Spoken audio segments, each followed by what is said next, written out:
I am Hermes, messenger of the gods, here to bring her message with my hermetic communication. Shame, that's what this video is about, because we are so used to feeling shame in this matrix, in this illusory shadow world we've plunged into. We are gods and goddesses inside, and what this means is we worship ourselves first and foremost.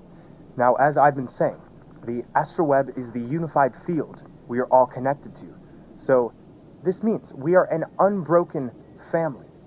We are indeed connected eternally. And when you worship yourself, you are setting conditions within yourself to remain centered, to stay in your power. It is only when you are centered in the heart, without judgment, without reaction, without aiming to even please others, it is only then that you can truly achieve harmony in the union of the all.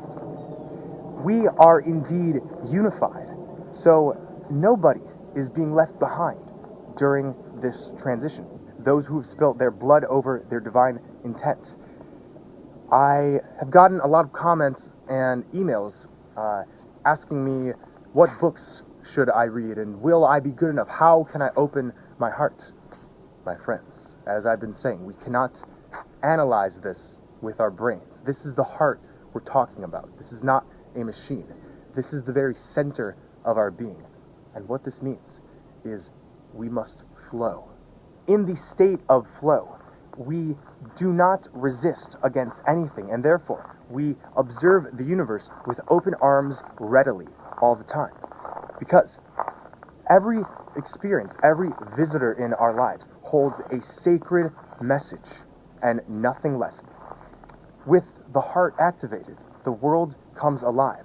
And so to all of those who are watching this and wondering, when is Aurora going to come to me? When is my heart going to be activated? This is an inwards process. This does not require sacrifice. This whole experience has been our sacrifice, okay?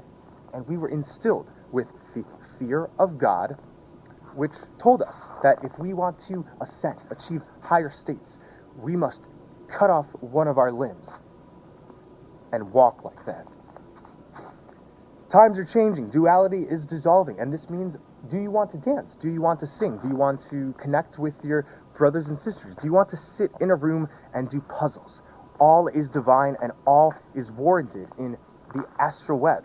This is not about being a perfect cupcake, although all of you are perfect cupcakes, princes and princesses, kings and queens alike. I will say this often to remind you, we are the gods of the past and the goddesses. Goddess worship is key. Remember, gentlemen, treat your goddesses with respect. They have been trampled on, and since the divine feminine is back, we must make our goddesses feel worthy. Now, I worship each and every one of you. So, this shame any of us is feeling right now, or this uncertainty about the ascensional process, ascension is easy. It's an easy process. Again, you're already there. You're sleeping in the halls of Amenti right now. So, as far as I'm concerned, you already won the game. I already won the game. We can enjoy the rest of time. We truly can. What would you like to do? Obviously, keep the intentions going. Keep our spell casting into the ether. What we are doing, again, is nothing less than a giant magical spell weaving its way into the future. Because, again, we are reverse engineering our way back to the pleroma. May we all open up the heart, worship each other eternally, and ride the Bifrost Bridge to Asgard. I love you all. I am Hermes, messenger of the gods. Let's talk about two words, compassion and foreshadow. Compassion is communal passion. It is being passionate for not any exclusive being, but for the all. We have never truly experienced compassion, communal passion, because we have been separated. We plunged into this shadowland in order to resolve ourselves. However, our hearts this whole time knew what was up. They were beating with this invigorating spark which knew eventually we would come back together in communal passion. The next word, foreshadow. This is a bit of information at the beginning of a plot which reveals something that will come back later. Meaning, a foreshadow is something either the reader or the characters or the narrator knew the entire time would happen. Because we're in the Shadowland, we have shadows. We have shadows. These are our shadows, not what we see on the ground. Peter Pan had no shadow. He was from Neverland. And although the story sort of paints him to be irresponsible, no, he is the true divine creator. He was creating environments. He hung out with Indians and he battled Captain Hook.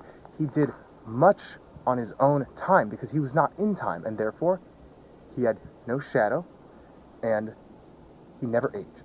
He was eternally youthful. This is our higher selves. So everything we've experienced in this matrix has been for our shadows. Everything has been a foreshadow, and you know in your mind every event which propelled you into further gnosis, further breakdowns resulting in strength. Once we start acknowledging that everything is foreshadowing the future, we can actually start to eliminate the past and the future and be in the eternal now, where there are no foreshadows. Because a foreshadow is for our shadows. And once we dissolve back into the heart and go to Asgard, nothing will be for our shadows. It will be for our eternal beings who have always resonated with love, wisdom, truth, and eternal respect. All hail the Mother Goddess Aurora. I am Hermes, messenger of the gods. We are all leading the way. I am simply a messenger right now, but I do not exalt myself over the all. We are the all. And every interaction, every even comment I interact with from my blood brethren and goddesses, I learn a lot. I take away a piece of something that invigorates my consciousness. So even though we are not together yet, we are coming together. And what we're doing on the Ethernet is we're practicing how to reinvigorate our centeredness. And therefore, we bow to each other eternally. We worship each other and we profess with our spelling, with our spell casting, that this is indeed what we intend to create with. Make no mistake about it. We are all leading the way. Every single thought we have into the ether of liberation, of setting the living souls free from bondage, it conglomerates and it invigorates all of us. Every video each and every one of you post about the goddess, about blood over intent, about, I don't know, reversal speech even. These things are equally distributed into the astral web, just as my videos, which may have more views. So let's keep up the spell casting and take care, everybody. Separation is an illusion because something cannot truly leave the source from which it comes. This is why we never actually left Eden, but are experiencing a separation. We never left the center. The living souls have performed blood over intent. This is our divine proclamation of sovereignty, and this is the practice we are using to gather under for this future exodus. We are not caught up in this projection any longer. We have reclaimed our divinity, and therefore will be making a journey to the 0 point, where this projection will cease. This is what we can call the end of days, as time will be dissolved. Father Time will dissolve back into Sophia, re-establishing a new golden age.